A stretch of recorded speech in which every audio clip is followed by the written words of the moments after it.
Hello everybody and welcome. In this video I'm going to show you how to enable bass boost for your speaker JBL Grip.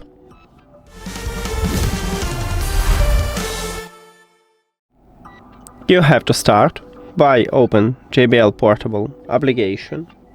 Of course your speaker should be connected with the app and then the application open for you speaker menu. But if you are in the main menu, you need to only tap at your speaker at the device list. Then scroll down just a bit, and right here we have equalizer presets. So we need to scroll to the left. Right here we haven't bass boost preset, so we cannot enable it, but we can create equalizer preset and we can create bass boost. So we need to click at the custom. If you click on it for the first time, it will open for you equalizer menu.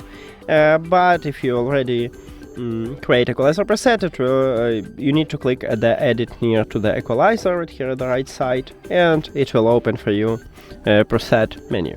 So then 125 Hertz I will set to 5, 250 to 3, then 8K to -4, I guess -4 it's enough, and 4K to -2.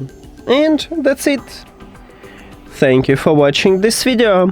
If you found it helpful, please consider subscribing to the channel and leave the like on the video. See you later.